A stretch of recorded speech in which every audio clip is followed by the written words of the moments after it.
as mourning begins, all eyes are turning to who will become the next Pope. It's a process that's shrouded in secrecy and unchanged for 800 years. It begins now.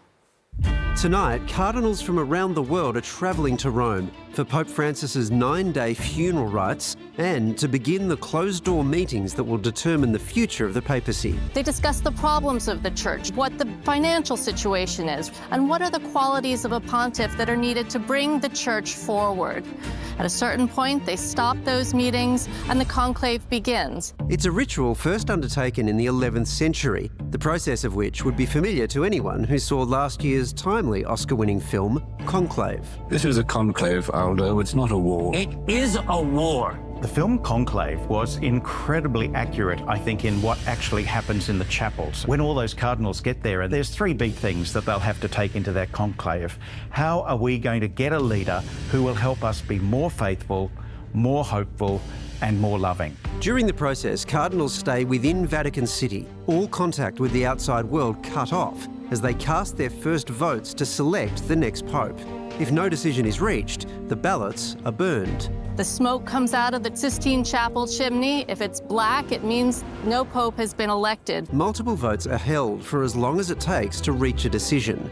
A 2/3 majority is required, and rules forbid anyone over the age of 80 from voting, which means the 136 cardinals currently under 80 will select the new pontiff. The youngest of the College of Cardinals is 45-year-old Bishop Mykola Bajchok from Melbourne, who was made cardinal by Francis just 4 months ago and is now among those choosing his successor. It could be that they elect somebody who is much more traditional than Pope Francis was, but it would be very difficult for that person to unwrap all the changes that Francis has made in the last 13 years. Vatican watchers believe the frontrunners include Italy's Pietro Parolin, the Vatican's Secretary of State, and Matteo Zuppi, lauded for his diplomatic experience, as well as Filipino Cardinal Luis Tagle, called the Asian Francis due to his commitment to social justice, and Hungary's Peter Erdo, believed to be the favourite among the conservative wing. When the candidate is finally chosen, white smoke will emerge from the Sistine Chapel, alerting the world that a decision has been made, and a cardinal will emerge to deliver these words. Habemus Papam. Well, Dr Miles Pattenden is a Catholic Church historian who joins us now. Dr Miles, why is this such a secretive process? Well, it's so secretive partly because of the theory behind it, that nobody wants to think that the Pope is chosen by a bunch of middle-aged or elderly men advancing their own agendas of different kinds. The theology of the papal election is that the Holy Spirit descends on the cardinals and inspires their choice. Well, obviously, it's much easier to sustain that idea if the cardinals are isolated in a room like the Sistine Chapel where no one can see what they're saying to each other and nobody knows exactly how they voted or who voted for whom. And so the practice of the papal election has emerged over several centuries to sustain that theological idea that the Pope is God's choice, not the choice of a bunch of men. Dr Miles, a lot of people would be thinking of the film Conclave at the moment. Timing is such a mysterious thing, and I have to admit that I'm one of them. Just how accurate do you think that it is?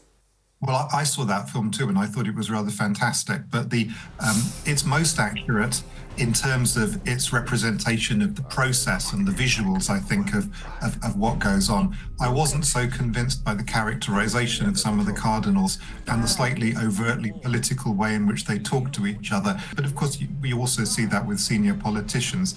They don't speak to each other in real life like they do in drama. So I think we look for the same kind of gap between the film and the reality that will occur over the next few weeks. I hope the real life of the cardinals is different from the real life of politicians, but I'll leave that as an aside for the moment. In this particular case, Pope Francis was considered, to use the crude political terminology that we see, a fairly progressive choice.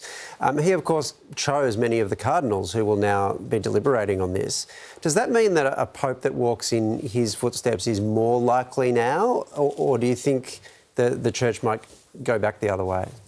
Well, that's a difficult question. I think it's probably on balance more likely that we see somebody who is broadly speaking in Francis's mould. But of course, famously, there's the Italian proverb, after a fat pope, a thin one. And that's certainly what we saw in 2013. Pope Benedict XVI, widely known to have been pretty conservative in most of his views, and Francis, of course, rather different to that. That said, we also know that Francis has appointed 80% of the cardinals that are going to vote in the conclave for his successor, which would lead you to think, well, at least a large proportion of those are going to be reasonably ideologically aligned to him. On the other hand, another way of saying 80% of the cardinals were selected by Francis is that 80% of the cardinals have never taken part in another papal conclave. So we just don't know how it's going to work out. Do you think we could ever see an Australian pope? Well, I would think that's very unlikely, partly because the only Australian cardinal within the college, if you count him as an Australian cardinal, is 45. Yes.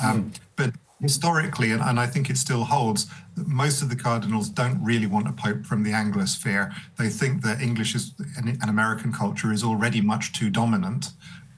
So it's very unlikely to see a pope drawn from Australia or the United Kingdom or America. You're really narrowing it down, Well, Doc. actually, on that point, though, what about Africa? Because there's never been an African pope, I understand. The centre of gravity of the laity, at least, seems to be moving in that direction. It's a huge African religion. Can you see a world in which, I know there's a Ghanaian candidate, for example, where he might be selected?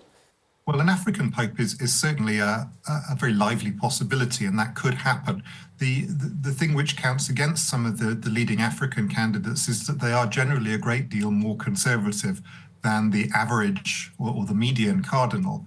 And that means they might struggle to form the two-thirds majority that's required to get over the line in this election. It's much more likely that they'll have a say in blocking one of the more progressive European candidates, and we'll see some kind of compromise figure emerge through the middle who's a little bit progressive but moderate enough that conservatives in the church are satisfied. But again, we just don't know, because that's not the only axis on which the cardinals think. It's not just about ideology, it's also about charisma, pastoral appeal, and frankly, the ability to govern the church itself. Pope with Riz. Dr. Pattenden, thank you very much for your time. Thank you very much.